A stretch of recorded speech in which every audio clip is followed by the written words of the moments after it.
have a wonderful big audience today.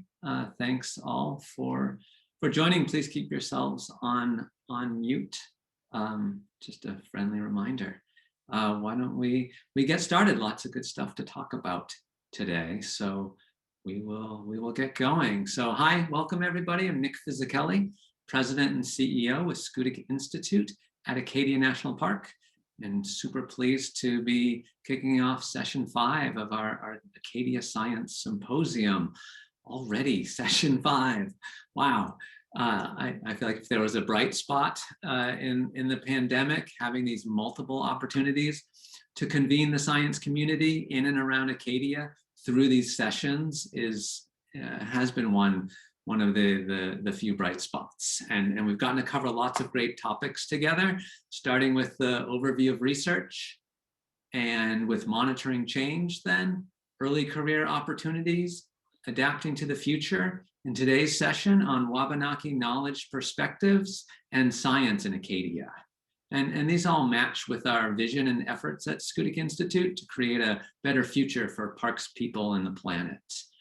We talk in our mission about inspiring science, learning, and community for a changing world. And often when I think about a changing world, I often think about global change stressors such as climate change, habitat fragmentation, pollution, all the, as I've described them, and as they are described, the horsemen of the global change apocalypse. But there's also a lot of good in a changing world, and really important to remember that as well, and the need to focus on this side of the change coin, so to speak, that there's always some opportunity that comes with change. And related to today's session on Wabanaki knowledge, perspectives, and science in Acadia, I think that this is about change to create more space for more voices, and change to build access, support, and opportunity for experts and scientists from many different backgrounds. And it's about change to create and foster, restore, and heal relationships. And this is really long-term work. And one of the key people leading the way on this work here in Acadia, and with whom I've learned so much from and had the wonderful opportunity to work with, is Rebecca Cole-Will with Acadia National Park. And she's going to be very modest in saying that she's not doing a whole lot, but don't believe her. She's doing so much great work in this space. And I think with her cultural resource and archaeology background, she really understands long-term work. And I think this is exemplified in the relationships and long-term science engagement and space for a diversity of voices that she has fostered here in Acadia. And before I hand it over to Rebecca, I want to just also thank you all for joining again, and thanks for submitting questions prior to the symposium. And during the talks today, you can also use the chat box to ask additional questions that come up.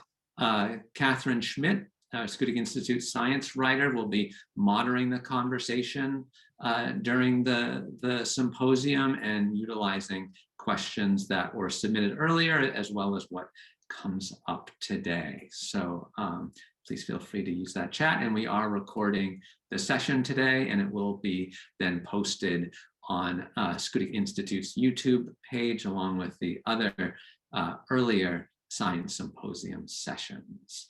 So without further ado, I'll hand it over to Rebecca. Thank you, Nick. Good afternoon, everyone. I'm really, really pleased to be sort of hosting this session. I'm not going to talk for very long because I keep saying I want you to listen to the experts in this field. I just as a kind of a way of starting off and thinking about knowing, I popped up this slide, which is of course the mountain that we call Cadillac today. And I had to ask, and I was grateful that Donald and Kyle were able to tell me what the Wabanaki name for this place is. And I'm going to attempt it, and Donald's been very kind. Wabawooch, which means the mountain that sees the first light, or the first light mountain. So how perfect is that, right? As I said, I'm really super grateful to be participating in this discussion with some really key important people. But we're going to kick off first with talking about archaeology through a Wabanaki lens. And so the speakers you're going to hear are Dr. Bonnie Newsom and Donald Soctomah, and they're, just their what they call themselves are up here on the screen, but they're much more than that in terms of being, experts in this field. And then after that, we're going to hear from Kyle, Suzanne, and Michelle about Indigenous ecology at Acadia as well. So these are two small beginnings of pilot projects that we're working on together to build this capacity for outreach, to learn, to listen, and to provide access and opportunity here at Acadia. Before I start with that, I do want to situate, as I said, where we are. The map on the left shows you the four locations which are national parks, and so Katahdin Woods and Waters, St. Croix in the east, and then Acadia with Idaho and MDI. And of course, the map on the right shows you the locations of the Wabanaki nations in the state of Maine. So, and where those are located as well. So, but I also want to make sure everybody knows that, and to say right up front, this is all Wabanaki country, right? So we are in a vast homeland of Wabanaki people when we are here. When we started developing and thinking about this, and I've been working with Bonnie for many, many years, and Donald even before that, in terms of thinking about what we know about our Maine. And one of the things that Bonnie wanted me to do was to sort of situate this in her work and our work together in the history of Maine archaeology. And that goes back a very long way, but for me, this is sort of coming full circle. As an undergraduate at the University of Maine, I spent my first season as a professional archaeologist in Acadia National Park, working on these very sites that we're now reconsidering. And the place where I was and where Maine archaeology was at that time had nothing to do with the Indigenous people that live here today and have been here since time immemorial. I literally, when I was in the archaeology lab at the University of Maine in 1978, I was 5 miles from the Passamaquoddy Nation, but we might as have been a million miles away. There was no connection there. And in our thinking about how we organize theory and method and the science of archaeology, there was never any place for even thinking about the Indigenous people and their participation in the history of this place. So it was all about the kinds of things we wanted to know, which are what were the age of archaeological deposits, where were sites located, what was the function of sites based on what we understood were the materials that came from these sites, what were their setting. And when we talked about cultural affiliation, we weren't talking about people at all. We were talking about archaeological constructs of what culture was. So the kind of the journey of Maine archaeology and archaeology in general, from being really grounded in something other than anything to do with people, to where we are today, and what you're going to hear from Bonnie and Donald is really light years. And that's the piece of this journey that's so important.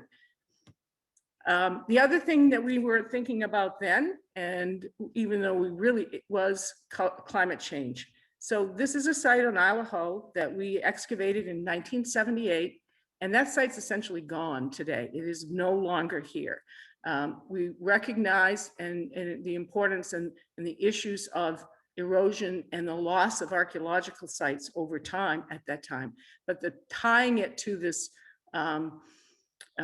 existential crisis that is wholly human created today was not piece of the work. So the urgency for what we to do now is manifold. A piece of it is to, if you will, recover what has been lost in terms of the knowledge that these sites are going away, and we need to do that salvage approach to them, but the reconnecting the knowledge of people who have occupied this space for thousands of years and many, many generations with this information is as also incredibly critical, because we need to work together on understanding what the importance of these places are, and to be able to make management decisions that are based on good science, but also based on the knowledge and the connections of real people to these places. And you're going to hear this again from Bonnie, as I said, part of the problem here is that as federal land managers and the ones who control some of this information now, we have challenges and barriers to being able to make this information available in a way and translating it so that the people who have knowledge and have the need to understand these places have enough information to be able to do so. It's not helpful when we have archaeological collections and archaeological science like these reports that are considered confidential, that we cannot share out and communicate that information to the people who need access and rights to it. And so we're working on that. I get this question a lot, and I don't have the answer of what does co-management look like in spaces like this. And as I said, we're working on that, and you're going to hear a little bit about that today. I'm not the expert, but it is really important as federal land managers that we figure that out. And so how do we do that? I'm paraphrasing here Darren Ranko, who had inspired me when he talked about this notion of creating protocols to reestablish those relationships with land, access, use, rights, and intellectual property ownership. And that's what we're working on and what we aim for there. Because as federal land managers in the Park Service, where we manage these vast spaces that are indigenous homelands, we always say we use the best available science as managers to make our decisions, and you're going to hear about some of that best available science today, which is the indigenous knowledge of these spaces as well. And one of the kind of the models in the process how we're doing this is this really wonderful cohort of people who come together and have been working on this idea on archaeology at the Abbey Museum now. And we've been, since 2017, this group has kind of come together to work through some of these really gnarly issues. And I think this is a wonderful model and a great opportunity for us. We're missing a couple of people in this photograph. For example, Chris Newell, who is the new senior partner to the Wabanaki tribes at the Abbey, isn't in this picture yet, but it's a great model for how we're going to do this work and how we are doing the work. So I'm going to turn it over to Bonnie and then Donald after that. But I also wanted to kick up, as well as the next group that you're going to see is another one of these ongoing advisory groups that we have related to sweetgrass harvesting. And so you're going to hear from Kyle, Suzanne, and Michelle shortly as well. So thank you, and over to Bonnie. Rebecca, while Bonnie's getting her slideshow up, we have a question that I think you can maybe answer quickly about why you showed the cover of the 1970s archaeological report. Why are they classified and protected? That is considered sensitive information because it's the location of archaeological sites, and that like endangered species listings information are classified and kept secure to protect primarily the locations of these archaeological sites from we sometimes call them pod hunters or collectors. So that is a problem. But as part of that classification of them as being sensitive and classified, the indigenous people who might have affiliation to them are also considered in that class of people who don't have access to that information. Rebecca. Kyle, love your I've got a background. word we can teach our audience. Oh, Willie one. Really one. So Passamaquoddy word we could use for the group, seeing how this is the territory we're speaking of the most. We can use demanu, which, wait a minute, is a Passamaquoddy word that people can use and try to understand more of the Passamaquoddy language as much as our brothers and sisters do with the work we're doing. So learning language from both sides is very important. So demanu means wait a minute, or demanuk, wait moments. So this isn't going to be. Gamanu. No, that's not going to be anything. I don't want that. No, I don't want that. So these are starting in. Rebecca, if you want to start. Oh, Do we want to start? Do we want to tee up Donald, or is Bonnie ready to go? I'm ready. Apologies. I really apologize for that. Don't. So anyway, thank you all for having me today. And it's really a treat to be here. I love the work that I'm doing with Acadia National Park, and I'm thrilled to be able to share this work as well. My presentation today centers on an archaeology project that I'm currently working on with Acadia National Park, Schoodic Institute, and Indigenous students and community partners. And it's a project that attempts to integrate Indigenous perspectives with archaeological inquiry, and as well as climate change impacts. As a Wabanaki archaeologist, I consider it a real privilege to work with the material culture of my ancestors. And it gives me an opportunity really to connect with them in an intimate way. And so I approach my research through an Indigenous archaeology's framework, which is archaeology with and for Indigenous peoples. And it's shaped by Indigenous values and agendas. And this project and the research I carry out in Machias Bay, working with Donald, both of these follow this approach. Before I discuss the project itself, I want to spend a few minutes really reflecting on archaeology and Indigenous knowledge, production and reproduction. As an archaeologist, I specialize in ceramic analyses, and it occurred to me that the ceramic manufacturing process can really serve as a nice analogy for thinking about Indigenous knowledge, particularly within the realm of archaeology. Ceramic manufacturing is an additive process. When people make pots, they add things, and this differs from stone and bone tool production, which requires reduction of raw material to achieve a desired outcome. When a pot is made, you start out with the basics, good clay from the earth and water. These are really fundamental, and you can't do anything pottery-wise without them. And as the potter proceeds to create her pot, she makes decisions along the ceramic production sequence. And these decisions are situated within her intellectual realm and cultural context. So Indigenous potters here in Maine added materials to their clay to improve pot performance and workability. And this is referred to as temper. And you can see some of the materials here on the slide. And these materials here in Maine generally consist of either crushed shell or crushed granite. And in some regions, we also see evidence of potters using balsam fern needles as temper. And so after a potter blends their chosen materials, they shape and dry their pot. And once dried,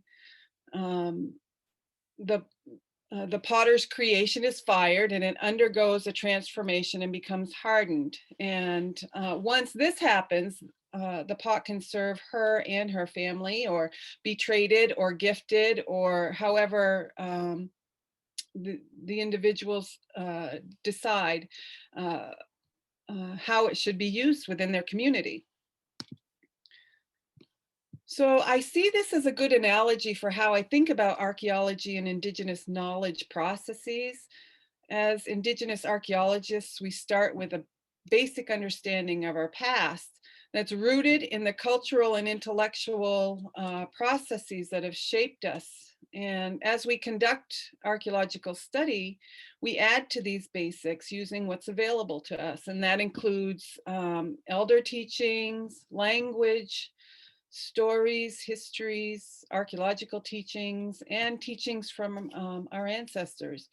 And so we blend all this together and process it not only intellectually, but also spiritually and socially. And it's through this process that we are transformed, but we also seek to be of service to our communities. And so that's really how I see kind of archaeological knowledge evolving through an Indigenous lens. So it's important to point out, though, that the life history of a pot does not end when it breaks or ceases to function well as a container or what it was intended for. The pot breaks down and has the potential to remain in process within the community. For example, sherds of the pot may be crushed up and integrated into a new pot as temper, or they could be used as teaching tools for pottery making. They could be kept as an heirloom, kept in memory of someone, or they could be even swept into a debris pile and used to fill a divot in the land surface. The point here is that Indigenous peoples during this process are free to engage with that pot for as long as they choose, in whatever way they choose. So what happens, though, through colonization is that colonization process interferes with our ability to decide for ourselves how these materials and their associated spaces can continue to serve our communities. And archaeology as a discipline has really contributed to this problem by assuming authority over the management of our cultural heritage, and it's put up this kind of roadblock or barrier between us and our decisions about how these materials should be used. So this has really served to distance us from our cultural and culture and heritage in multiple ways. And this distancing, you know, through Acadia's history has also occurred in the park. For example, shell mound research has been intermittent, creating problems with information exchange. There's been limited study of the materials that Wabanaki ancestors left behind. And this has created a gap in the knowledge about Maine's Indigenous peoples and our connections to Acadia. Because our current understandings of Indigenous cultural spaces is sparse, I think park staff have been ill-equipped to discuss site contents when archaeological information has been recovered. Additionally, European contact has disrupted our engagement with cultural spaces, our past peoples and practices. And I think you know, we need to work in multiple ways to reconnect here. And so one of the things that I'm working on, and the project that I'm working on with a number of folks, is to reconnect people with the collections at Acadia National Park in order to aid in this co-management process. So we as communities need to be re-engaged with these spaces and materials if we are going to be able to speak well about how to manage cultural resources in the park. And so we seek through this project to indigenize narratives, practices, and decisions related to cultural heritage spaces in Acadia. And we've identified several common themes in heritage-based work that we're attempting to address. And the first theme deals with language, in that archaeological narratives, such as language and terminology and values, shape and communicate the story of Wabanaki Pass, but words are value laden. And for example, the term midden, which is so often used to describe shell-bearing cultural spaces on the coast, is often linked to garbaging behavior or refuse deposit. And this may not be an accurate description of shell-bearing sites from a Wabanaki perspective, because we view these spaces as so much more than that. And they're part and parcel of who we are as people. And therefore, you know, we attempt as a team working on this project, we attempt to talk about our work in more unconventional ways than what you might hear for an archaeological study. It's important to point out that I and the interns working on this project are all trained in Western models of archaeological research. And so we're attempting to make a deliberate shift in how we talk about places and peoples and materials, because the terms that are often used are not ours. The second theme here deals with our positioning within archaeological inquiry. Wabanaki people have a history of being relegated to the periphery, and this project is intended to put Wabanaki people at the forefront of the research. And we do this with Wabanaki interns, advisors, and a community engagement focus and motivation. So the final theme here, themes here center on alienation, and through historical land takings and colonization, we've been alienated from our traditional cultural spaces. And as a result, this has inhibited our understandings of the past and our reconnections with the past. And so it's also inhibited our ability to act as responsible stewards of those spaces. And so one of the goals here is to facilitate, again, those reconnections between past and present peoples, and to reconnect Wabanaki communities to cultural spaces, and to use these heritage spaces in Acadia to strengthen those connections. So by way of background, Acadia National Park is home to 24 Indigenous cultural spaces, also known as archaeological sites. Most are coastal shell-bearing sites, which are threatened by climate change, sea level rise, and human impacts. And Indigenous cultural spaces here range anywhere from 4,000 years old to 500 years old. And it's important to recognize that these spaces reflect past lifeways of Indigenous families. And oftentimes, you know, we don't use that term family in archaeology. We use terms like occupants or inhabitants. But when we call them families, it humanizes them, and it allows us to reconnect on a level of kinship and relationship. These sites produce belongings and gifts and creations and art and activity areas. And these archaeologically are referred to as stone and bone tools, pottery, food remains, and features. But again, we seek to use different language when we're talking about our ancestral spaces within the park, particularly in regard to this project. I have the good fortune of being able to work with two amazing, wonderful Wabanaki interns, Isaac St. John and Natalie Dana Lolar, who are working with the collections and revisiting the collections from the park in order to reinterpret them, but also prepare materials that can be shared with communities. We've selected two locations in the park to focus on, Fraser Point on the Scoodic Peninsula and Idaho. And both of these have robust collections of both ancestral materials, but also records, because archaeology has been conducted at both of these locations in the past.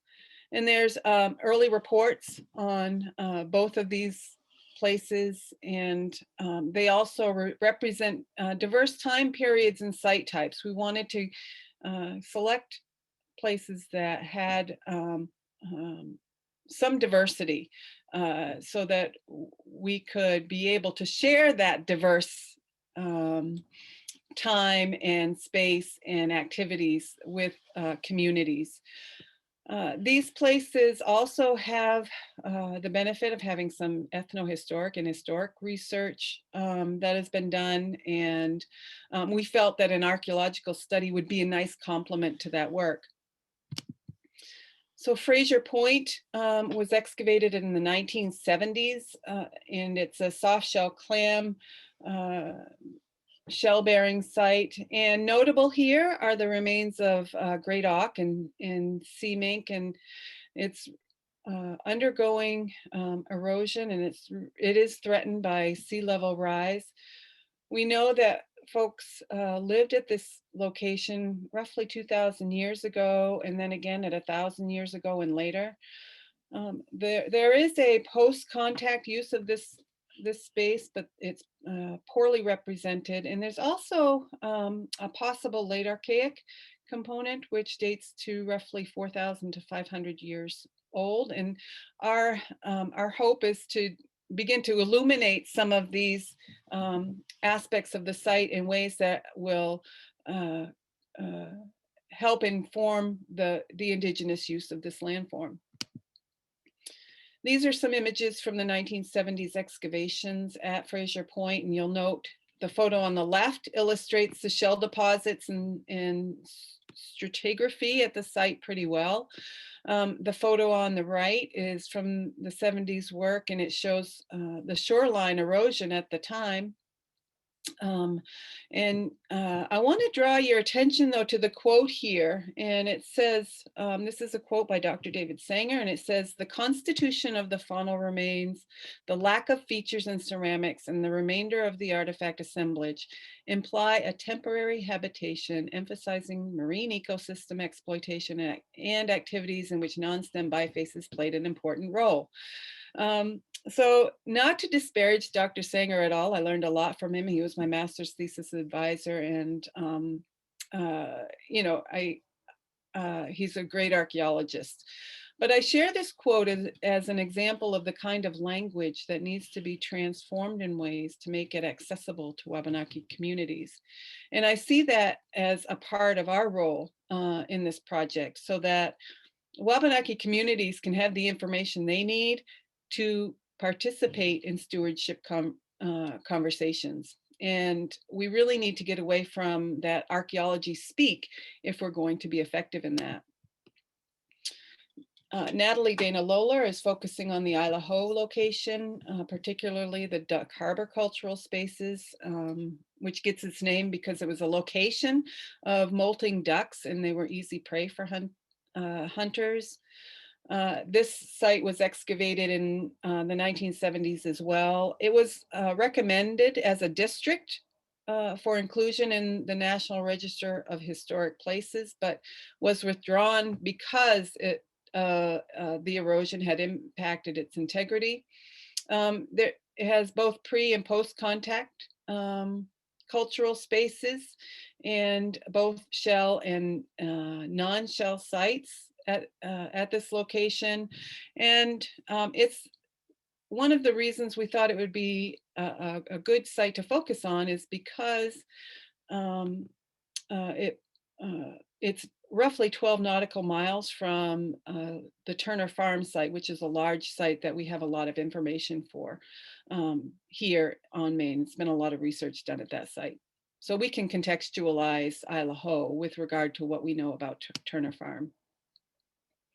One interesting thing about the Isla Ho site is that it's a quarry location. So it's one of very few on the Maine coast. And we know that folks visited this location for stone tool making materials. And I think one of the things that we hope to do is to relook at this space in order to determine National Register eligibility, particularly as a standalone site. So we're focusing on only this round, we're focusing only on lithics and ceramics at these sites. And the approach here is blended. Remember, we're all trained in conventional archaeological practices, but we're seeking to approach our work in ways that are more culturally relevant and culturally meaningful.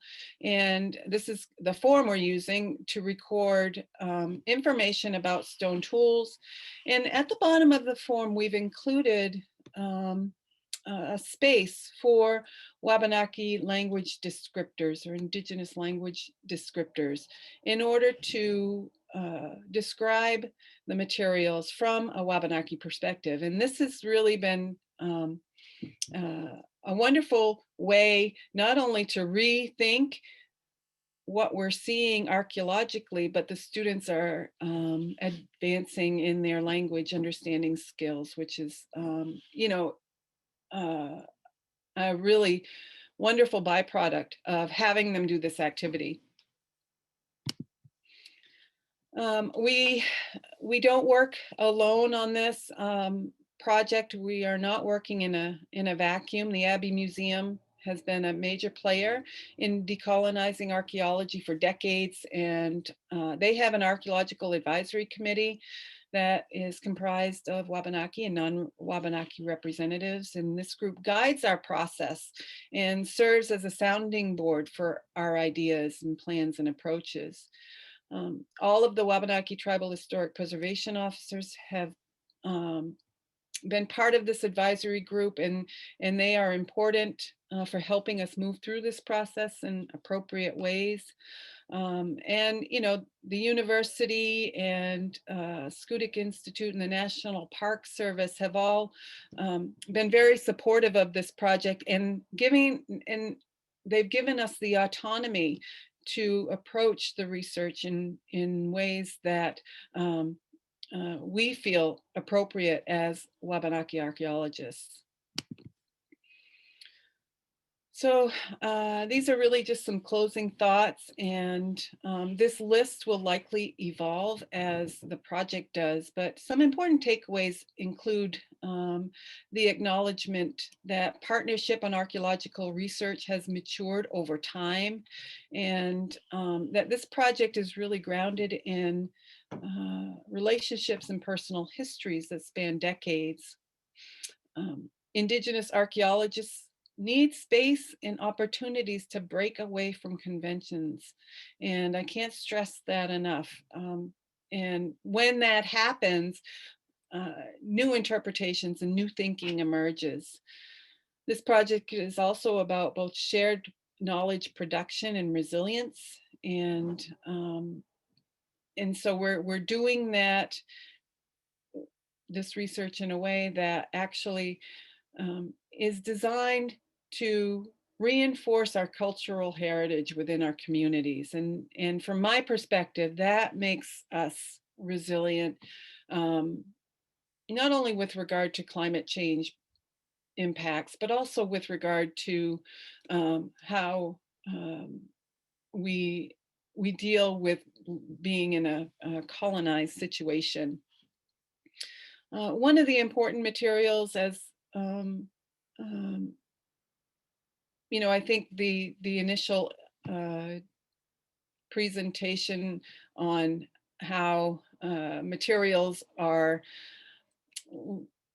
reintegrated back into communities, what that speaks to is that we need to have Indigenous heritage materials freed from these kind of rigid curation practices that on the one hand, they do protect these materials, but we also need to be able to have the opportunity to reintroduce them into our communities in ways that strengthen our communities.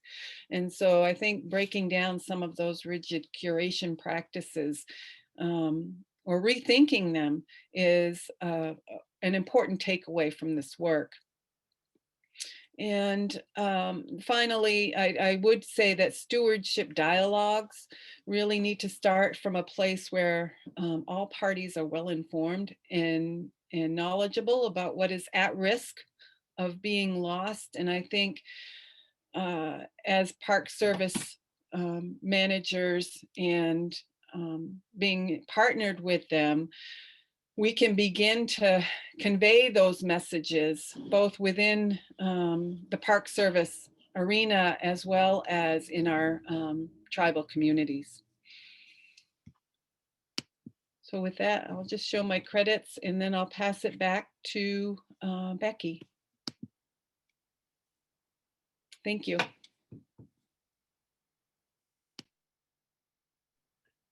Thank you, Bonnie. That's wonderful. And now we are going to be, Donald is going to do a presentation. I think this is a pre-recorded story about the work that's going on at Machias Bay in Passamaquoddy country.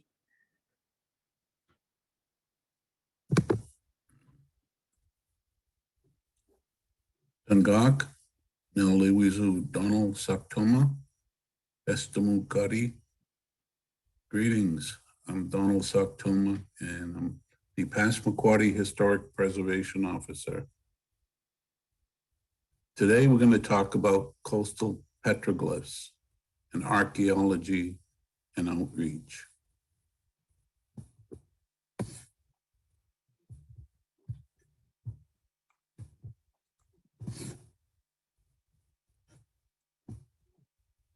Many of the creation stories talk about the world when it was all water. For the Wabanaki, the giant turtle came to the surface of the water, and then the muskrat. Diving deep, the muskrat gathered mud and placed it on the top of the turtle shell.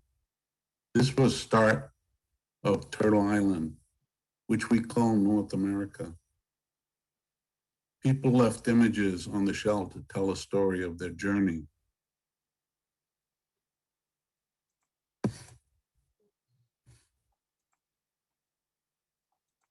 One of these places people left images is in Machias Bay.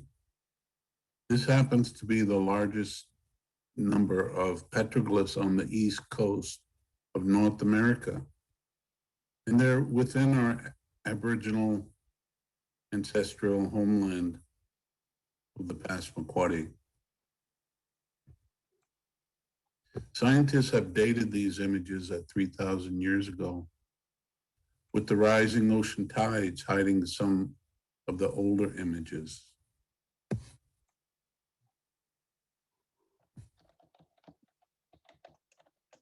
This is one of the earliest drawings of the petroglyph ledge. It was made in 1860, and this just shows one section of the ledge with a variety of different images, everything from the moose, the deer, the caribou, the turtle, the wolf, the salamander, and a lot of other images.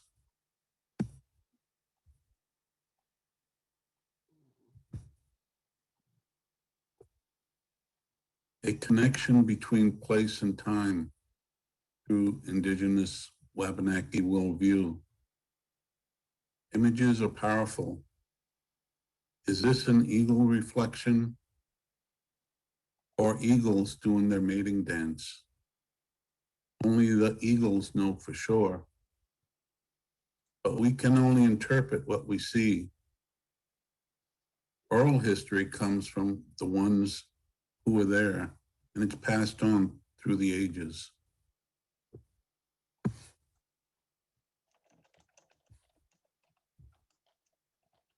Sometimes nature makes powerful images, and other times people can make images to tell a story too.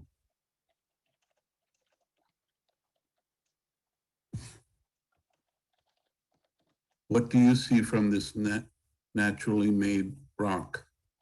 A wolf howling, a seal barking. Sometimes nature makes images and people make petroglyphs to combine, which become part of an old Passamaquoddy story.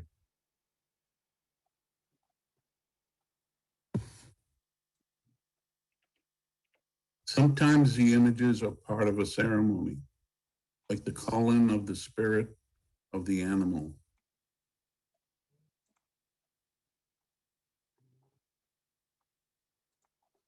Archaeology sometimes brings about more questions than answers. This is where community outreach can help.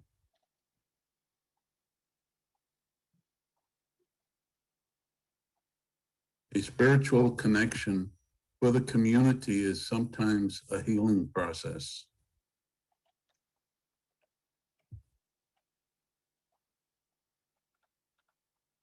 The early archaeologists were at native burial sites, digging up our native ancestors.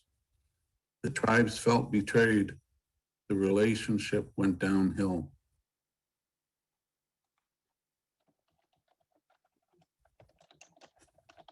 For native people, the cycle of life needs to be completed, with the bones laid to rest and returned to the earth.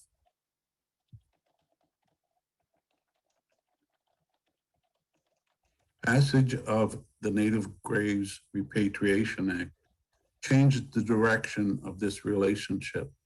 A whole new era of inclusion and respect developed.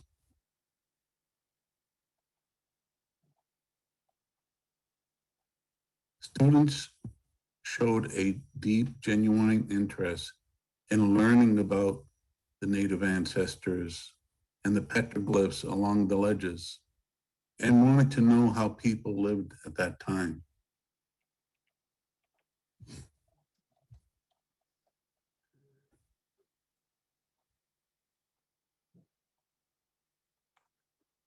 The Passamaquoddy tribe does focus on educating our students about our past, and archaeology is an important step.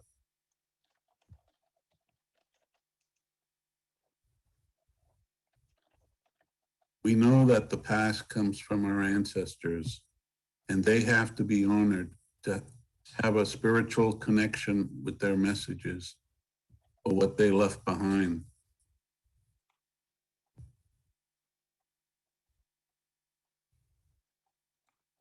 Many times I've taken tribal elderly groups out to visit the petroglyphs or in old village sites. People feel the connection. They say our children need to learn this and do more about our history. Some students have continued their careers in archaeology, becoming the teacher.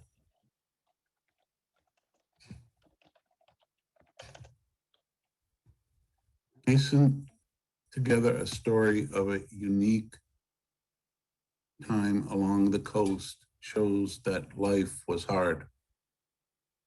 There are always signs.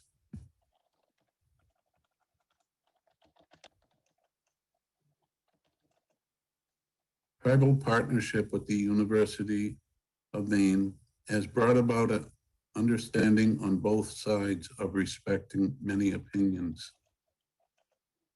Students expanding their knowledge on-site visits.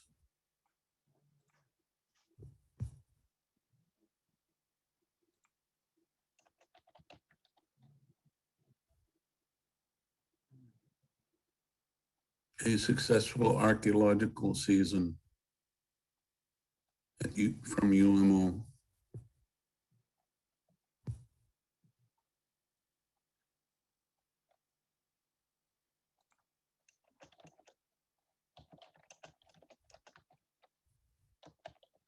Another season uncovering artifacts and putting the pieces together.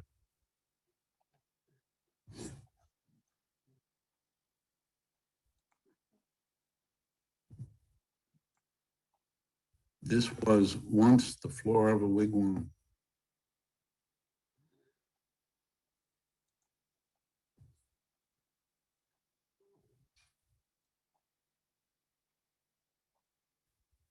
Some of the artifacts found on an archaeological dig near the petroglyph site.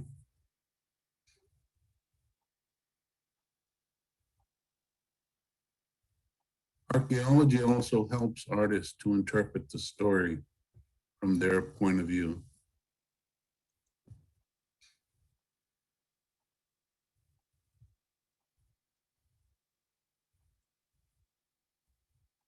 The tribe always has a connection to the past and the present. A lot of times it's through song or spiritual ceremonies.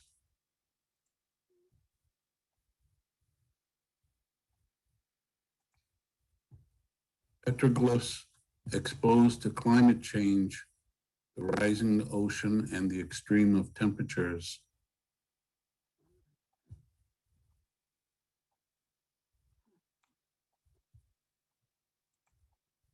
More research has uncovered many new petroglyphs and artifacts, which helps in the understanding of the past.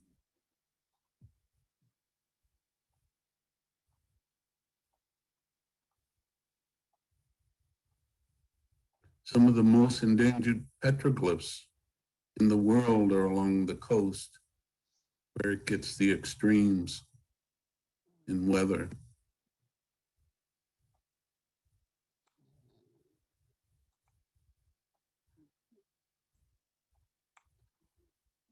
The past is not lost, shown by this ceramic container. Pieces were put together.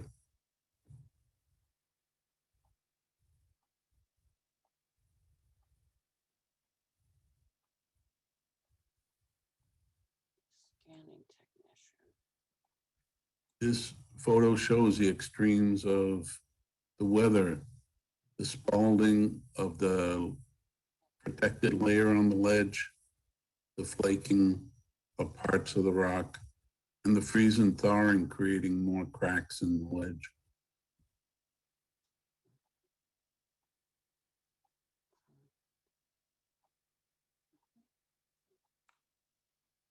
School students on their journey to explore the past.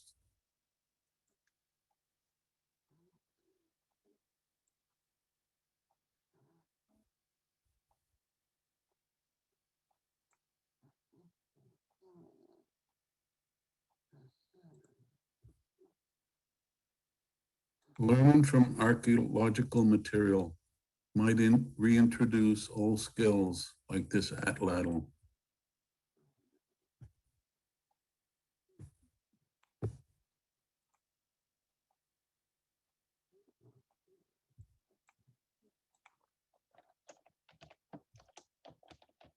Holy One, thank you for listening today. And I'll be answering any questions later in the session. Thank you.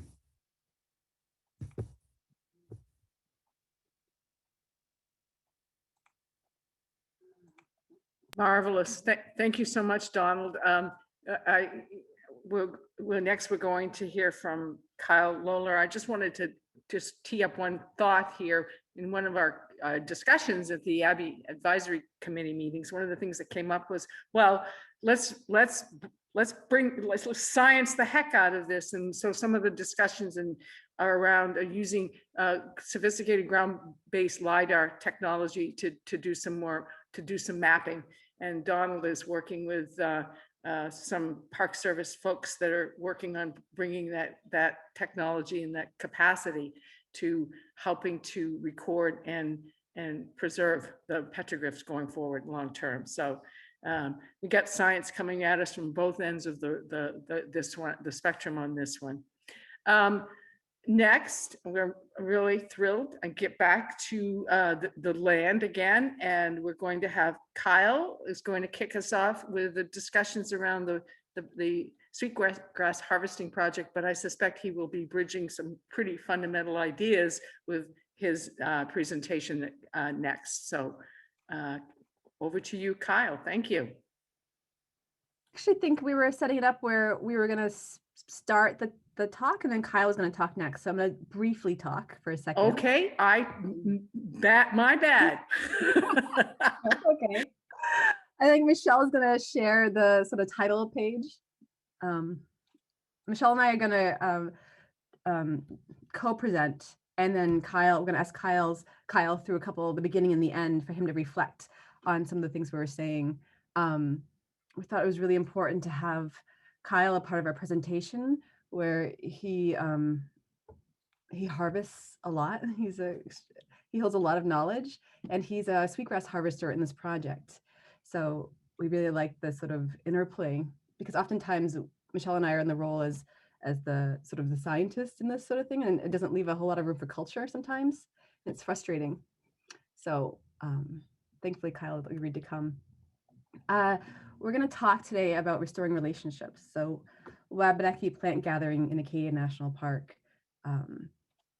Many of you know that in 2016, there was a federal rule change for national parks, where federally recognized tribes can enter into plant gathering agreements with national parks. And seeing this rule coming,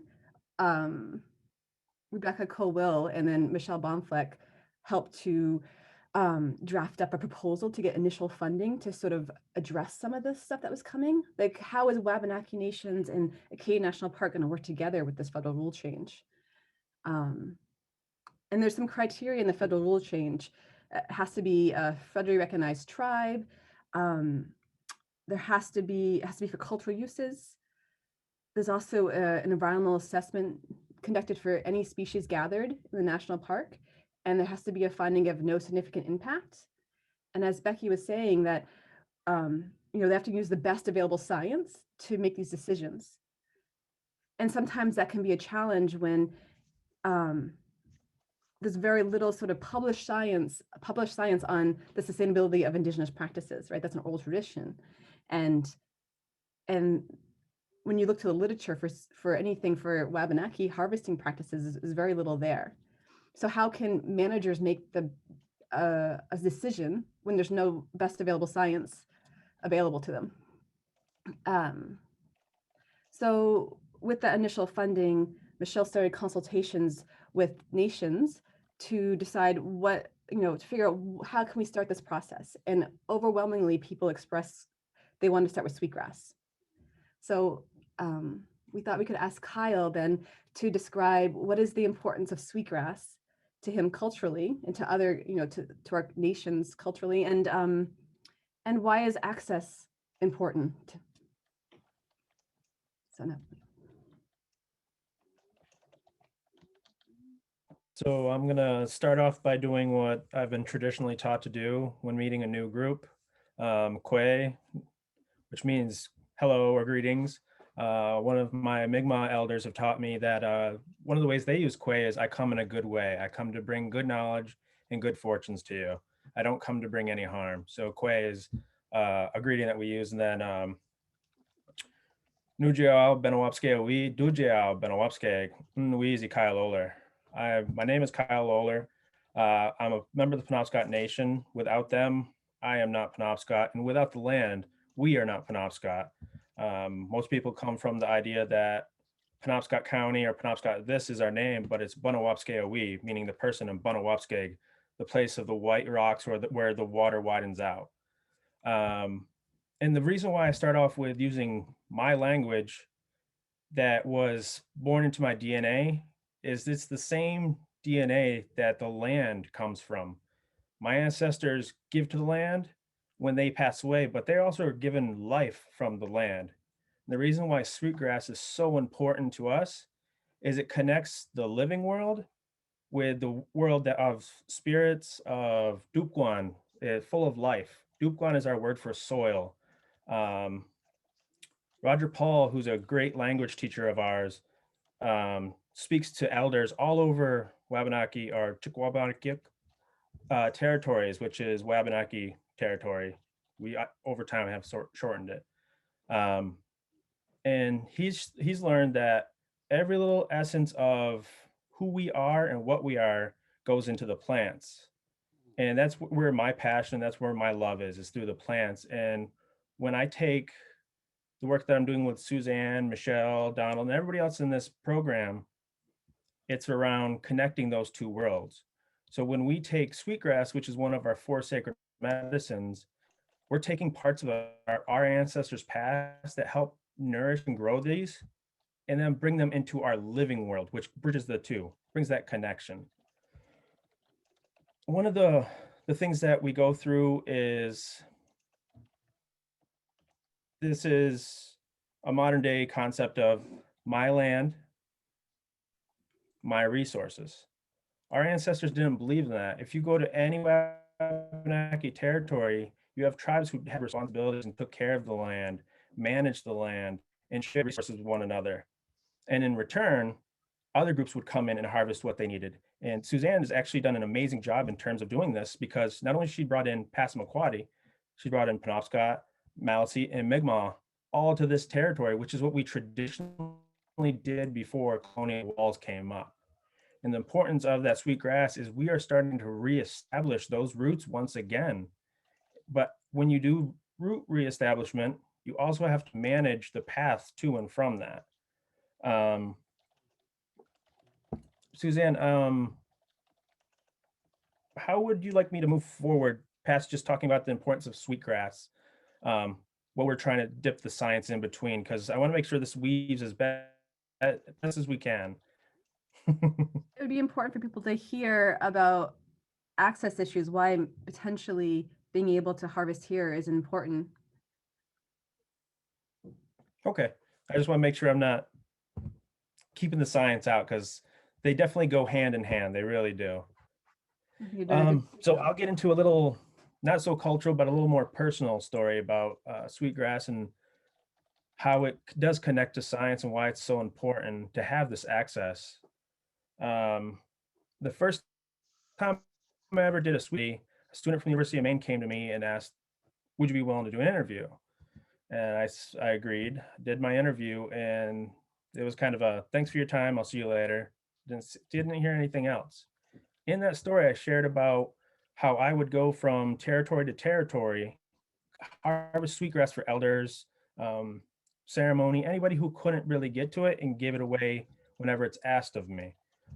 This knowledge has been passed on to me from one of our elders who was shown earlier, who's passed on, is Joanne Dana. And I'll leave out the town's name, but there's a town, there's actually two towns this has happened, but there's a town along the coast where I was met with a rifle and told to get off the land because it wasn't my land. And that's what we see happen, not only from my personal story, but that's what we see when we go through academia sometimes. When we're asking to see certain documents that are secret or underneath certain universities' protocols, that's essentially a gun being put in our face and saying, you do not have access to this. Having access to sweetgrass in those areas not only brings us the return of sweetgrass in our hands that we can give to our elders, we can give to those who are sick, we can give those to the young ones who are still learning what it's for, but at the same time, we're taking care of the land. That was our responsibility. That was something that's always been passed on. I liked how Darren, through his definition, had the rights, access, all this and that. But one of the things that I'd add to it is responsibility. Our ancestors always had responsibilities, and we always knew we had to maintain them and carry them on. Because if we didn't, we were shorting what our ancestors went through before us. So I try to continue that. And when everybody's seen this, whether it be TV, internet, you name it, the braiding of sweetgrass. We've seen the book as well from Dr. Kimmerson, where you see the 3 different braids. But what some people don't realize, and this is shared pretty widely, so I don't mind putting it out there, it's the past, the present, and the future are braided together. And that's one of the reasons where we connect it to the academic and the spiritual side of sweetgrass and why it's so important. Because when we're out there, when I'm harvesting from the roots, I'm pulling them up and I'm saying a prayer and I'm saying, Woolly One, thank you. Gachi Woolly One. And when I'm doing it, I'm saying a prayer for somebody, because what's going to happen is when I'm done with that sweetgrass, it's going to them and it's carrying not only the medicine that I'm putting in it, the good intention I'm putting in it, it's also taking knowledge that's going to be whispered to those who actually are listening. When we're out on the land, there's certain spots that talk to us. You can talk to any indigenous person. They've got a spot of land that talks to them. When they go there, when they're in their worst places, they go there and talk to it. And then they're quiet, and the land will talk to them, give them the knowledge, give them whatever they need at that time. And then they'll also tell you where to go with it, where it's needed. And that's why land access is so important. Pass that back on to you, Suzanne, for right now. Great. Thank you, Kyle. That's awesome. I mean, not your stories, but or the story of being told they were going to bring a gun on you, but thank you for sharing. It's really important for people to hear the experiences that we all have. So we're going to start the presentation now, looking at the objectives. So knowing that Sweetgrass is a point of interest, we have these experiences of being denied access. We have a cultural relationship where we have a sustainable harvest. How can we move that into Acadia National Park, who now has, a pathway to have these relationships? So the beginning of our project, or actually at this point, I wasn't on the project yet. It was Michelle and Glenn Middlehauser on the project. It started with assessing the abundance and distribution of sweetgrass for the Acadia National Park, mobilize Wabanaki traditional knowledge in sweetgrass research, generate the data for the EA, which is required for harvesting, and then facilitate the permit process and co-management strategies. So this research doesn't just end with a published study on sort of harvesting strategies. How can we make it workable for people as best as possible? Next slide, Michelle. And so we initially talk about methodology so we can all understand how we as researchers affect the research plan. And throughout the study, this approach will be kind of highlighted. This is one approach that we do, and most of us are very aware of the scientific approach. We've learned this really early on in life. We learned this in our undergraduate, right? We ask a question or you observe a phenomenon. You ask a question, you might do some research background, you construct a hypothesis, you test it, analyze it, and report on it. But there are some problems with this approach. This approach can be very extractive, right? One is it assumes objectivity. So, oftentimes, like the researcher, you're seen as the scientist that you're objective, that you don't influence anything about the study itself, that we can ask any question and the answer will be separate from who we are as people. You can see that oftentimes even our sampling techniques, we try to have random sampling. In publications, you see it, the pronouns are often it or they, or it's never I or she or her, like it doesn't identify the person ever. Privileged word, written word, it privileges the written word. So when we look at how to form our methods, we often look back to the research or literature that's been published. And we use that literature to move forward, right? So we would look at how other people had do harvesting studies, and then we form our methods around what we saw that was published and acceptable. We are often concerned about making sure our research is replicable, publishable, and so oftentimes that the way history did it is the way that we learn to move forward. And knowing that Native knowledge has not really been equally privileged, you're sort of perpetuating that power structure, that Western power structure of disenfranchising Native knowledge. Next one, yeah. And we use statistical analysis to verify findings.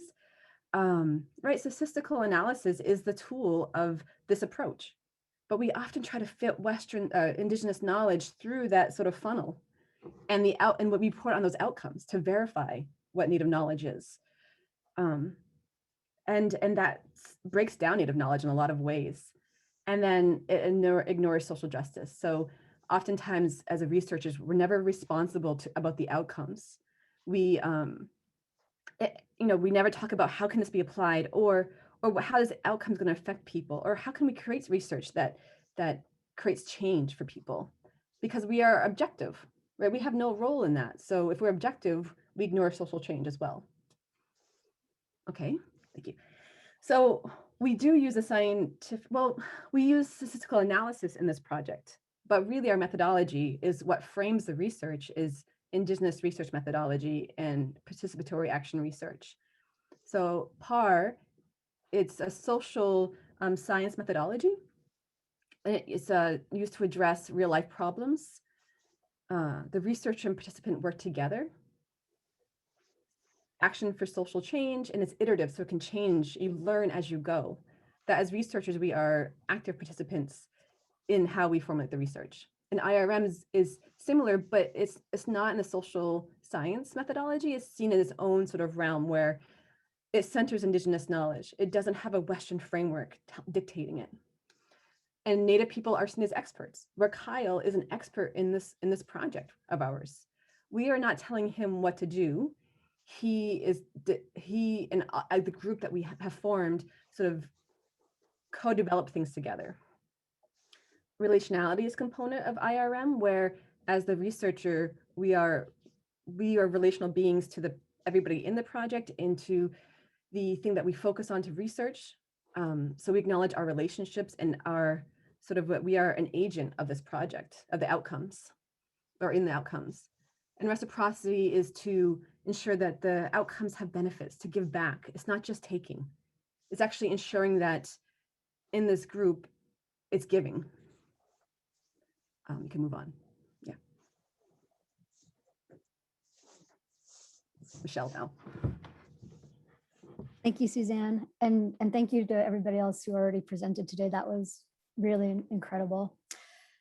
So to pick up from where Suzanne left off and to take a couple steps back, what Suzanne was just describing in our methodological approach was a really iterative process. And that took a lot of time to develop.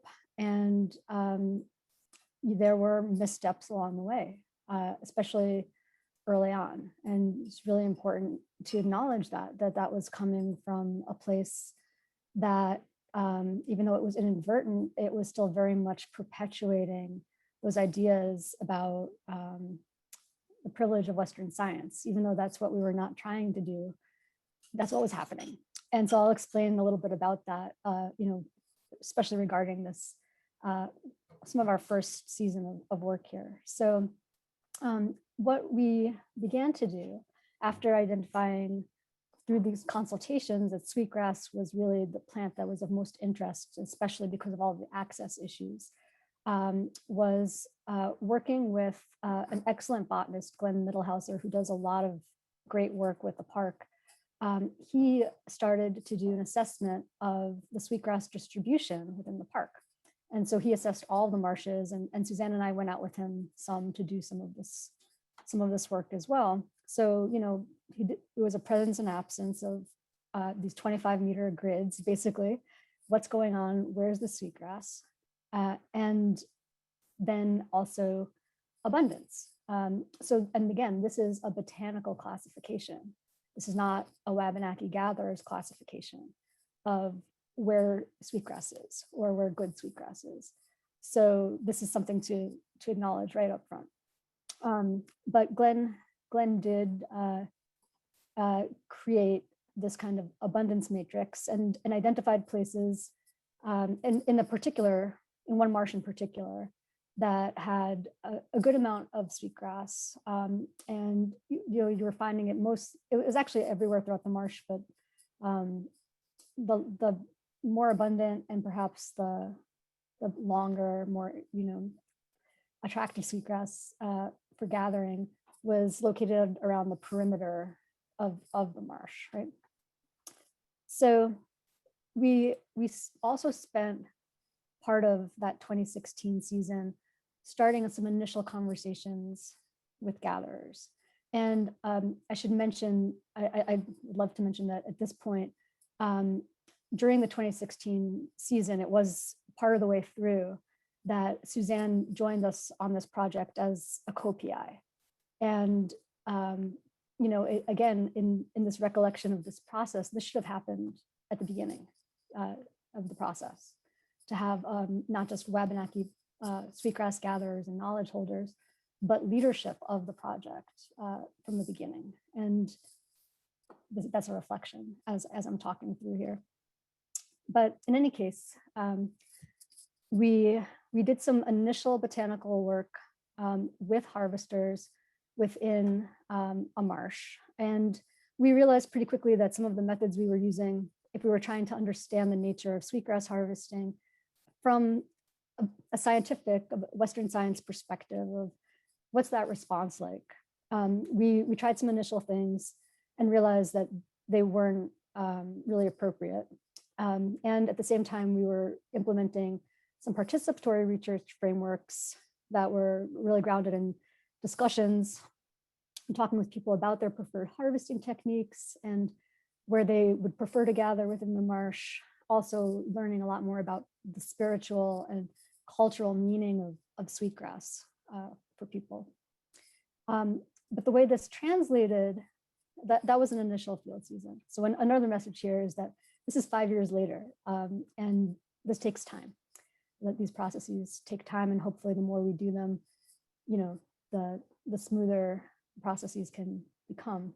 But so based on some of the knowledge that had been shared by sweetgrass gatherers, we informed Glenn, the botanist we were working with, about people's preferences.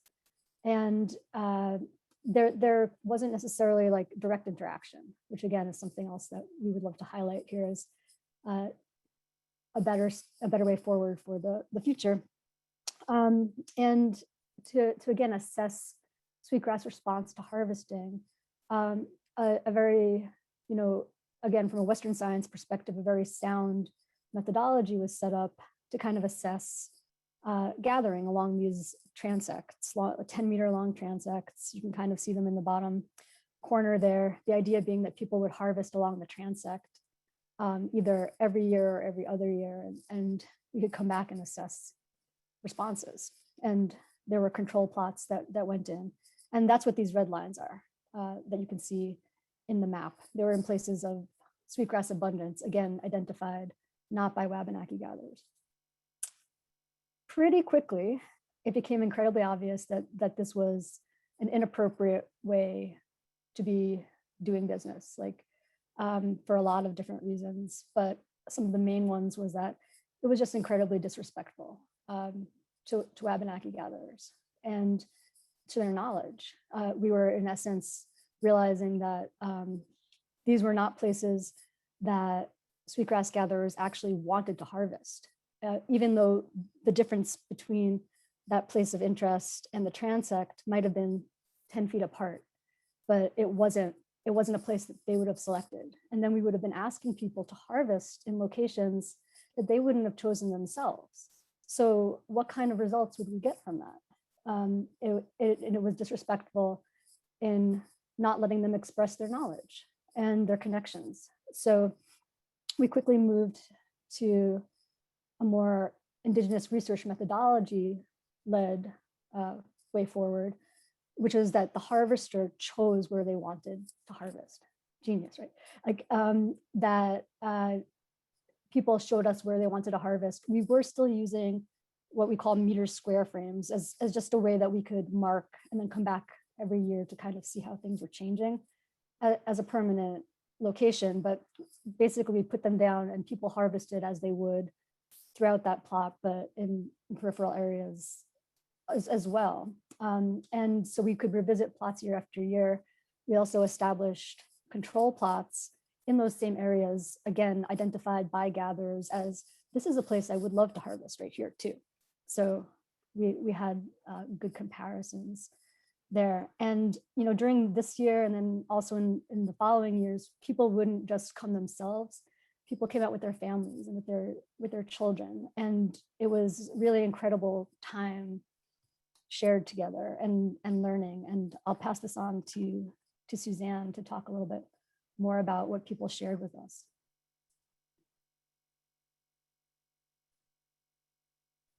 Yeah, so during this time, we also did semi-structured interviews where we just talked with people and we asked them questions about their knowledge, why they chose to harvest in this location, or then why they chose to harvest the amount they harvested. What would they do next year? And I would say like it gave them the space to express the depth and breadth of their knowledge. So because we followed them around, they could often express their knowledge through action, right? Which is how they develop their knowledge, right? Through this generational information sharing, but also through their practice. We asked them questions about the relationship they'd like to have in the park, the permit process that will have to happen. There's a cultural use agreement a cultural use permits that will be put in place, and interpretation within the park. So instead of the permit system being told to them, dictated to them, they will then get to inform ideally the permit process. So the permit will actually stem from what they want, and ideally that process will fit better for them. And so the opposite way. And interpretation as well. Rarely do we get to really sort of tell people what we want to tell about ourselves. That power opportunity gets taken away from us sometimes. So just asking people, what do you want to share? What do you want to tell people about your practice? Was really great, and that is feeding into future projects. You can move forward. Wait. Oh yeah. Okay, good. I forgot what was happening next. So this is some comparison of the methods, so you can see what we mean a little bit more. The left one was the botanist led, right? And understandably, there's issues that we have in that realm of being systematic, being able to repeat the study. And so these 25 square meter grids, we can repeat that very easily. And you can see where the abundance was chosen in these red lines, and that's where people were made to harvest, or told to harvest. And on the right one is where Native people chose to harvest. So the purple are harvesting plots, and the red are the control plots.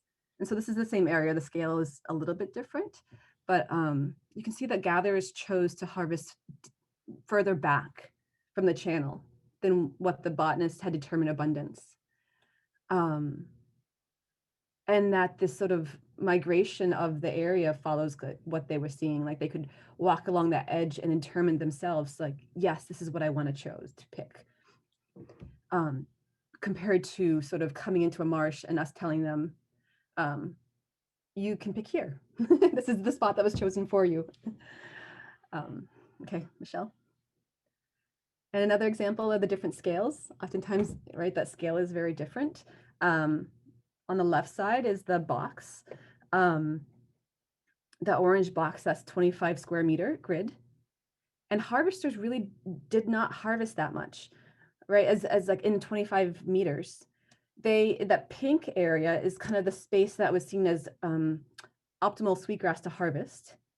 And the two purple dots are what the 1 meter square plots they harvested in, and the turquoise is the control. So people chose to only harvest from 2 square meters in this area. And you can see that the transect didn't even come close to where they wanted to harvest. And that kind of translates into that picture. The shorter sweetgrass is the transect sweetgrass, and the longer one is where they chose to harvest, and that we looked at the numbers as well. On average, the gatherer-led locations were 60 centimeters long, and the botanist-led were 40 centimeters long. And our results were really different. And we didn't create a results slide because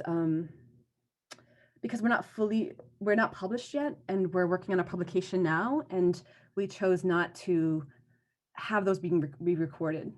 So I'm going to verbally say our results. So our results in the gatherer-led plots resulted in a 30% increase in sweetgrass population stem, or in the stem counts, stem density from the pre-harvest amount to the post-harvest amount. So in 2017, before anybody got there, on average, the stem count was about 293. The following year, they increased to around 380, almost 100% stem increase, or not 100%, but 100 stem increase. And that trend followed the same year. So the next year, in 2019, they were around 400 again. So it maintained that population. And in the botanist-led transects, that population on average was around 110, and it didn't increase. It didn't decrease, but it stayed about the same. And there are some differences in how we, like our sample size was different and things like that. But we are interested in that sort of example of when harvesters choose their own plots, the results showed were different than when they were told where to harvest, in plots they would never harvest in. And this is not to disparage the botanist, kind of like Bonnie said, when she didn't want to disparage her advisor. But these are examples of a kind of a critique of the academy, a critique of this approach that just, is constantly used over and over again, that human side is sort of ignored, or the indigenous perspective is not included in the values and the priorities. And next one, yeah. And so when we center indigenous knowledge, all these components came out, right? When we followed people around and they were able to express this through their actions, we could verbalize them and name them. So their harvesting strategies, what is it different? Like there's a variation in practice that not all people do the same exact thing. Not all people look for the same length, and people would harvest at a different percent rate. They have location preference. And in that, there's a variation of knowledge in some ways. Like one person knew that because she harvested hard, like she harvested a 75% rate harvest in that 1 square meter, that she would say, I'm not going to come back here next year. I'm harvesting quite a lot here, but I know that this area will be fine. It just needs 2 years to rebound. And some people like to harvest light and visit the same spot annually. And then that person who harvested hard, everything she said was accurate. We came back to the same spot. The sweetgrass was shorter, but it had increased, I think, by 300 stems in that one plot. And the person who harvested lighter, the sweetgrass increased. It didn't increase as much, but it was still there in the same. It didn't decrease, and it was able to harvest again. It was same. The length was the same, and so there's this variation of a practice and knowledge that exists, and sometimes when we do that scientific sort of approach, it really it doesn't allow that variation to exist, right? We all want it the same way, and we fund it through that statistical results, and any variation in that can be a challenge, and we're not really supporting the knowledge itself. We're kind of disintegrating it to a point that it doesn't even become indigenous knowledge anymore. So all of these components were coming out into from the research. It was pretty cool. Let me go next one. I want to stay on time so we have time for question and answer.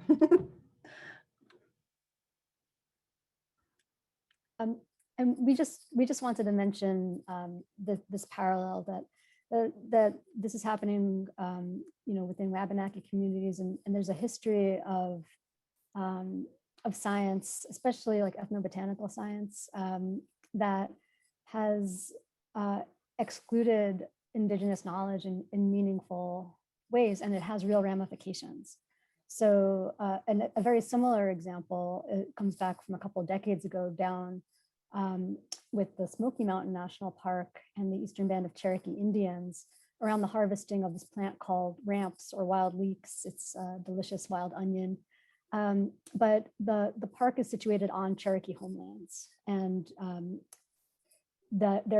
ever since the park has been around, there's been an informal agreement that Cherokee community members could harvest this plant, which is an incredibly important spring food, and has a lot of cultural meaning with the time that people get to spend together harvesting it in the woods. And At the same time, this became an incredibly popular plant regionally and nationally, and concerns of overharvesting led to some studies that did not include Cherokee knowledge about their particular harvesting practices. And the findings of that study, demonstrated that certain harvesting methods were potentially very damaging to populations, but again, didn't include that Cherokee knowledge. And partially as a result of that study, ramp harvesting was closed off to everybody, to Cherokee community members. And this is a relationship that's taken a while to rebuild. And actually very similar work that Suzanne and I were just describing is happening down in the Smoky Mountains National Park with the Eastern Band of Cherokees around a couple of different edible greens. But again, like that, when we think we're creating knowledge, but we're not including people in meaningful ways or allowing them to express their knowledge, and we might see very divergent findings, and those findings are what gets taken and turned into policy. That's incredibly damaging to people, and that's obviously what we're trying to work against and avoid here.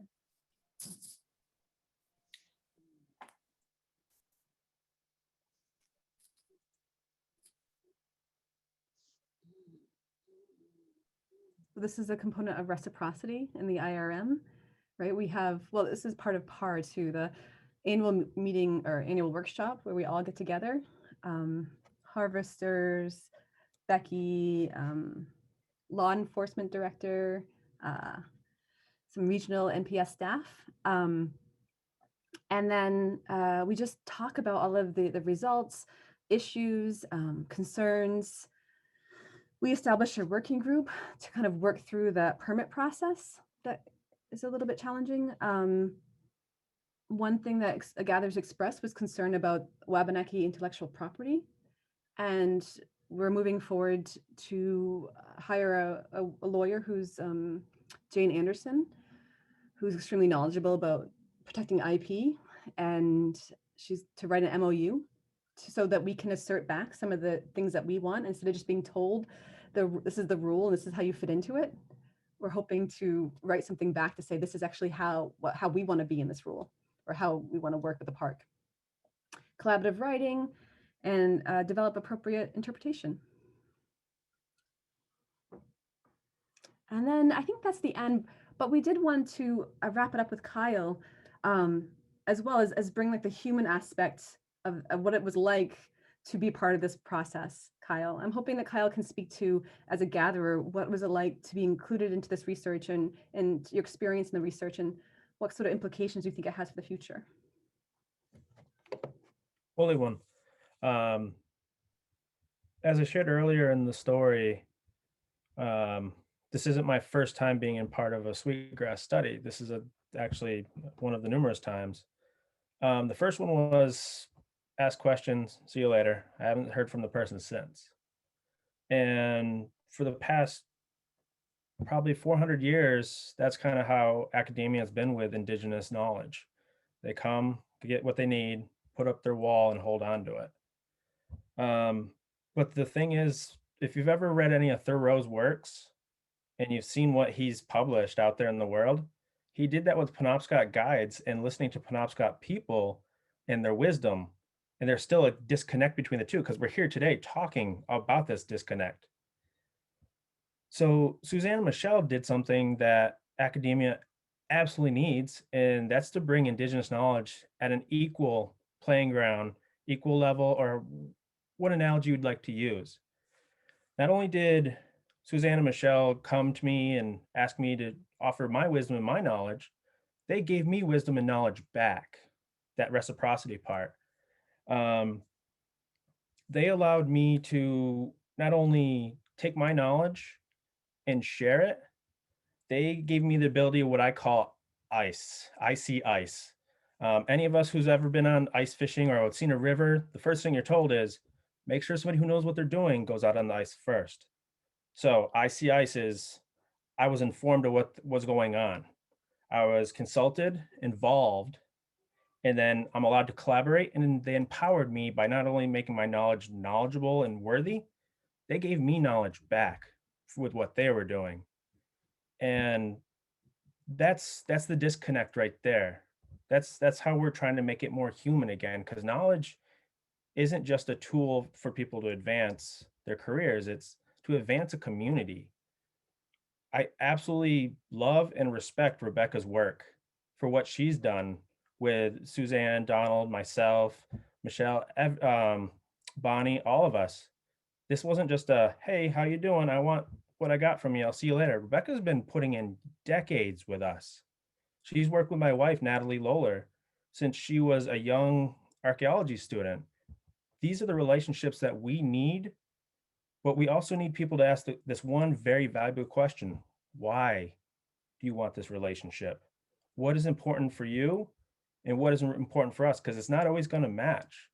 And that's okay, because we're human beings, and knowledge is something that certain people should share and hold, while others hold the other part of the puzzle. And we need to make sure that's done, because everybody wants to work with an Indigenous person. Ooh, me first, me first. But you need to ask yourself, why do I want to do this? Why is this important to me, and what can I offer back to them? Because as I said before, it's usually a one-way street. And I wrote it down multiple times, and I'll keep this at the very end. Pathways to the past lead us through the future. And a Wabanaki guide of mine, my Uncle Joe, shared that quite often. And unless you know somebody who knows the land, you'll never be able to read it. You can look at it all day, but you'll never be able to read it. So the Indigenous experts you see here, they're the ones who can read the land to you. They're the ones who can read this knowledge to you. They're the ones that need your empowerment, your resources, your access, your encouragement. And that's what we're here today to do, is show you what we have, but we can't do this alone, and we need each other. So, Kachi Wali Wan, Mazita Wen. Thank you, everyone.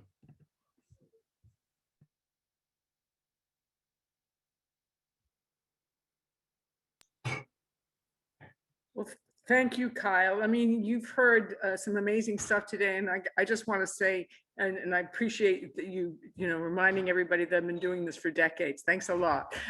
But you heard from Suzanne and Michelle. I mean, we didn't start this the right way. I mean, I was lucky enough that Sherry Venno recommended Michelle to us, but between the time that we got the funding in 2012 and when we kicked the project off in 16, we should have been doing a whole lot more, reaching out, listening, setting up the project from a perspective of the communities and consulting.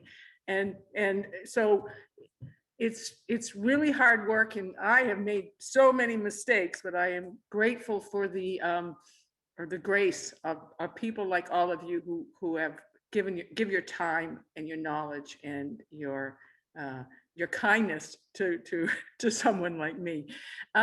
We don't have a huge amount of time left, but we wanted to, again, I'm just grateful. I think this is just amazing to hear, and we need about a 3-month semester course on all of this, but I know there are questions, and I'm going to turn this over and introduce Catherine Schmidt at this point, who's the science communicator for the Schoodic Institute, who's going to there's a lot of questions. I know there's a lot of questions teed up, but I want to make sure that you first on the panel, if there are things that you would like to say at this point, or if you would like to, maybe reflect on either the questions or what you've heard today from your colleagues. So I'm going to turn it to Catherine at this point to kind of facilitate some of that. Thank you. Thank you, Rebecca. Thank you to all the speakers. Suzanne and Michelle, there are a couple questions specifically about publishing your research in the chat that you might want to answer when you have time. And I have a few questions queued up, but if there are any questions that you all have for each other after listening to each other, this is a good time if anyone has any thoughts that have come up over the course of this last hour and a half. We can just quickly answer a publication to get that done with, so I don't have to type it. So we're working on that. I mean, coronavirus kind of has been a challenge for everybody. Also, we are writing about IRM, and so there's not very many models to look at in these biophysical studies. I'm just telling you why it's taken a while. No, this year, hopefully we plan to get it out. We've been working on it. So look for it this year. Maybe we'll send an email out to everybody and with a little yay.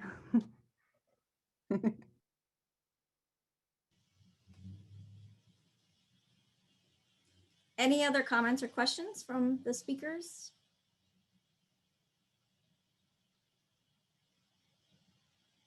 We will let you know. I'll let you know when the Sweetgrass work comes out. I'm going to start with a question that I think, Donald, you might be a good person to start this discussion, because in your presentation, you showed a lot of pictures of youth and students, and you talked a lot about the meaning, how meaningful it is to bring students out to the petroglyphs. And a question that was asked by many people as part of registration was, there's an interest in knowing what are the best practices or the best way to share information from this symposium and similar seminars and workshops with high school students.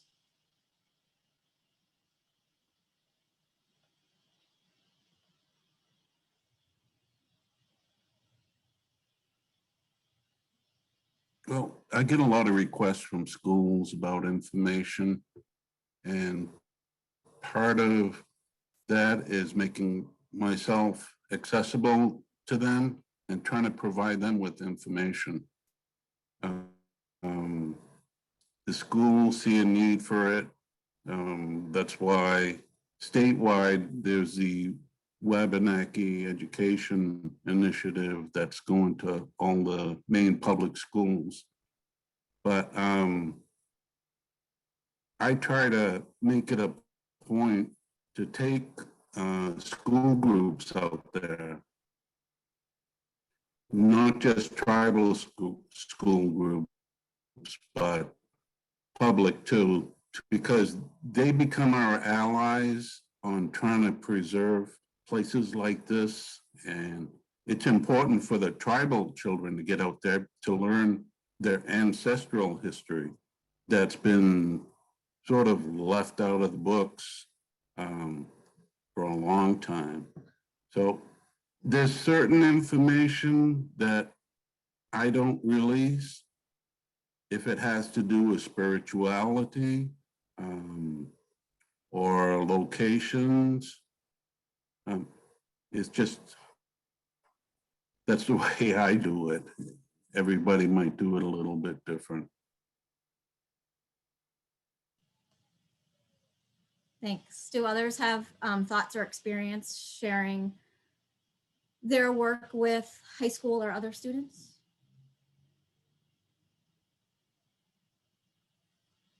I'll chime in.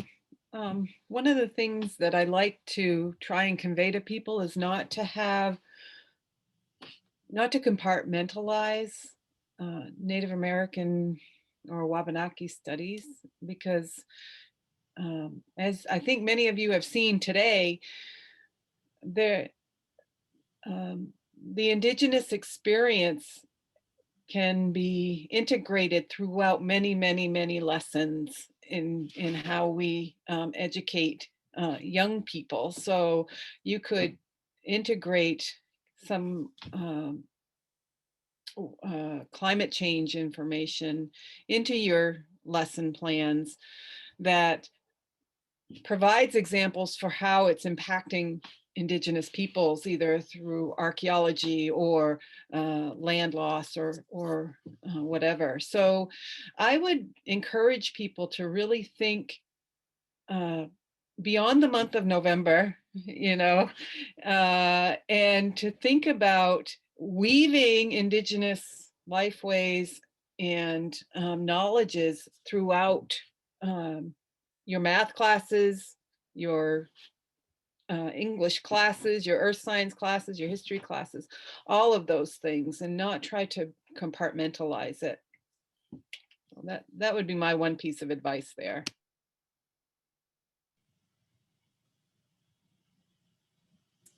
Thanks, Bonnie. We had a lot of questions. There is clearly a lot of interest in this work, and how to collaborate. And so I wonder if you might share what barriers there are to collaboration, what barriers that you've overcome, and maybe what barriers still exist. I think there's some people in this session who might be in a position to address some of those barriers.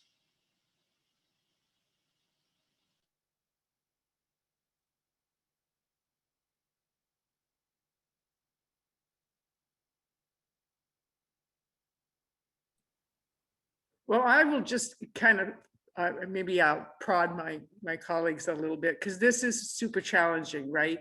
And I get requests a lot of time for, to send people to my colleagues, and I don't have an answer for it. I really don't. As I said, I have made so many mistakes on how to do this work in a appropriate and honest way. I think it's the questions are people need to be patient, and they need to be honest. And from our side of the house is to just really work hard to as Kyle said, he said it better than anybody, is why do you want to do this kind of work? And it's not but I don't have any answers. I know I've just made a lot of mistakes, but I would love to hear again from my colleagues, because they're such generous people. Another way to frame the question might be, how can we foster more of this work? So how can we make sure that a year from now, the 2022 Acadia Science Symposium, I'm sure we'll have some virtual component, and how can we make sure that we're featuring maybe 2 or 3 or more different projects in the future? So what do you need, or what's needed to increase and enhance this work? Might be another way to think about it. I think one of the biggest challenges is time frames of a grant cycle. Sometimes you have 2 years or 3 years to start something, to produce something, and to write about it. And oftentimes the relationship building with Native people take much longer than that. So for somebody who doesn't have a relationship with Native people, it takes a long time, it takes more than like 3 years just to develop a relationship, and to actually produce something together can be really challenging. And oftentimes what gets produced is actually maybe not as good as it could be, because you have such a limited amount of time to do that. And in that, when you maybe write a grant, that research question doesn't always come from the community. So you may bring a project to a community that they don't need, but you are sort of pushing it with money and like a thing like, I can do this for you, that they didn't even ask for. So I think a big barrier is the timing, the time to develop relationships, and the time that researchers have with their grant cycles. And I can piggyback off you, Suzanne, a little bit with that, is when you have people like Dr. Newsom, Donald, you've got Suzanne who's going PhD as well, and then Michelle. And with timing, you got to understand, not only is it about connecting with their time schedule, you got to understand that most of these individuals are part-time or full-time rock stars in their communities working in academia. They're not just, random people walking down the street living lives. They're living the lives for thousands of people. They're answering thousands of questions a year. And they need time to not only do their work and follow their passions, but they also need time to follow what's close to them, their families, their loved ones, their elders, to learn. Because just like any of us, whether we're a child or an elder ourselves, we're always learning, and we need to give them time and space to make sure that they're doing the knowledge to the best of their ability. because one day everything they've done will be passed on.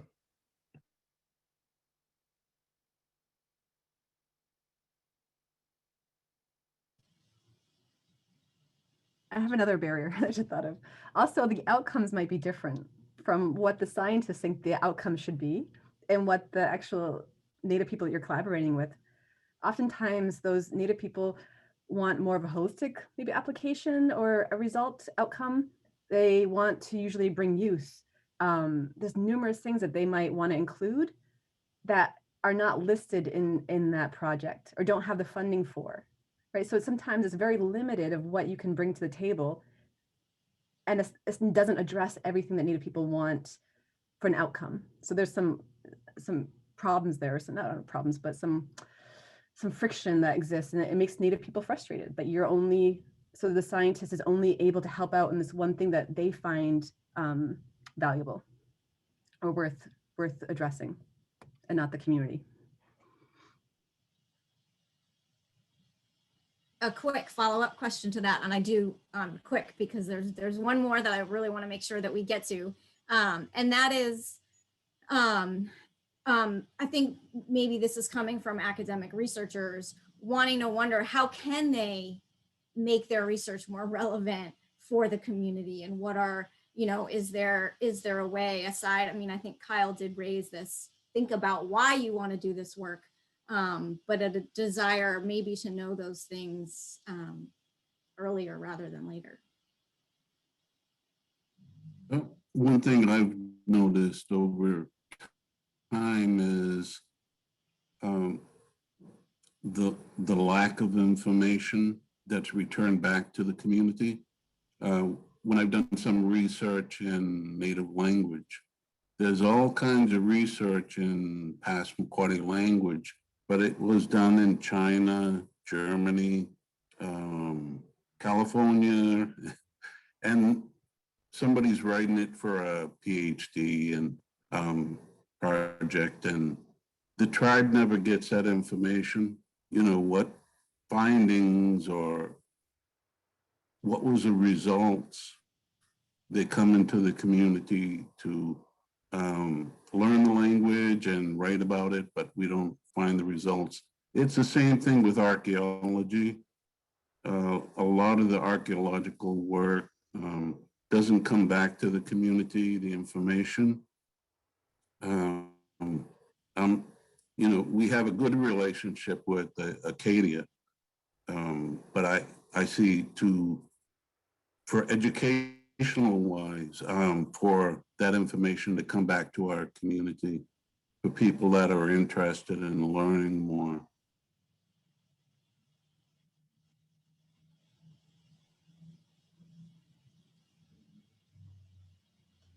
I guess I would echo what Donald says, and when you're thinking about any kind of research or question, because that's what research is, right? Whenever you're forming your question, do some self-reflection, like Kyle said, and ask yourself why, but how is that question relevant to Indigenous communities? And ideally, you know, you will be working on questions that we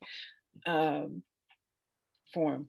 You know, one of my biggest hopes is that at some point the tribes can get into, you know, have the infrastructure in place where they have their own research agendas. And so, you know, whichever tribe that is says, we're interested in X, Y, and Z, and these are the projects that we would like to, would like academics and parks and park professionals to focus on. And so I think in concert with that, though, as more Indigenous people move through, you know, higher ed and begin to get graduate degrees and start formulating their own research, I think you'll begin to see that the reason why they're doing it is for community benefit. And I know that's the case for archaeology and the students that I'm working with. You know, that it's not a self-serving approach. And so one of the things that Indigenous scholars bring is that foundation where it's community service first, and then kind of research and professionalism later. And so all of these things should get started at base level when you're starting your research project. Thank you. So I have two different clocks. One says we have 2 minutes and one says we have 4 minutes. So in 1 minute, what is the best way to incorporate Indigenous knowledge, history, and culture into the visitor experience at Acadia National Park? What can be done to make sure visitors know they are on Indigenous land? Final thoughts.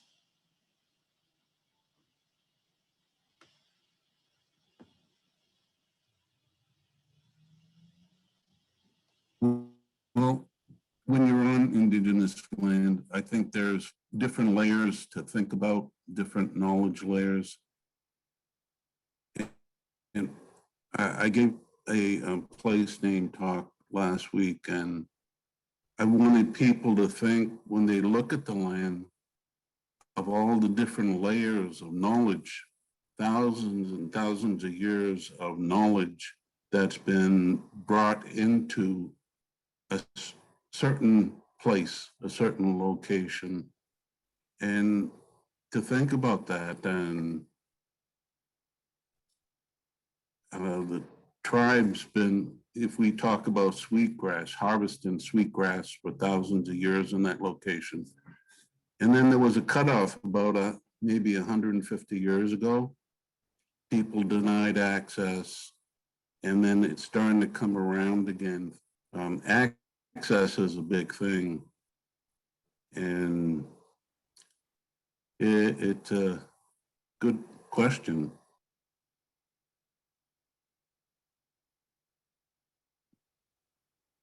I guess I would go back to the same answer I had for the high school question. It needs to be integrated through all aspects of park operations, from signage to employees to how you hold your meetings, for example. All of these, there are multiple avenues where Indigenous knowledges and Indigenous ways of being in the world can be integrated into the Park Service. And I think that's the approach that you need to take, is kind of a multi-pronged approach to changing how the Park Service is set up now. Thank you, everybody, for your answers to those very few questions that we were not able to get to all of them. Rebecca, I don't know if you had some final words. I just want to reiterate again that this time was way too short, but I just it's incredible work, and it it's the thing that keeps me going every day, and I'm just grateful to be involved in these projects with these amazing folks, and to thank you again for your time, and to thank everybody out there who's tuned in and is really, we're living in an incredibly new world. I had a chance to listen to the new Secretary of the Interior, an Indigenous woman, on Wednesday afternoon. And so anyway, it's terrific. It's amazing. Thank you all, and thank everybody out there. We are looking forward to the next iteration of this. Thank you. Yeah, in the Passamaquoddy language, we don't have a word for goodbyes. So we say upchichnil until we see you again. Thank you, everyone.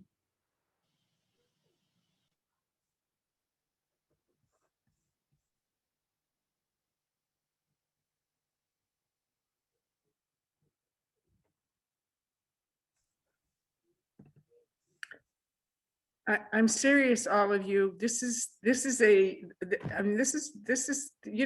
scratching the tiny surface of really some awesome work. I'm waiting for each one of you to write the book on this, but not for us, but for best practices on how to help us figure out how to do this work. So thank you.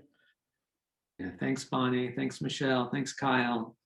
Anybody else still on? You're Yeah, you doing guys a did. great job, both Scudic and the Park Service. I mean, I can't commend you enough. And again, apologies for the technology. I have to make peace with my technology. I really hate it. And so whenever, and it only happens with Park Service. So I don't know, there's a message there. Something I need to be following. So maybe I will do that. I will do some peacemaking with technology over the weekend. Oh, goodness. Make sure you smudge your computer, Bonnie. Oh, I need to do something. But it was lovely. It was so inspiring to hear your work, Michelle and Kyle, and and Suzanne, it's just fabulous. It's so exciting. So You guys did a great job. It was awesome. Yeah. Thank you. No, it was amazing to hear your presentation, Bonnie and Donald and Becky all together. Hadn't really been exposed to that before. So thank you so much.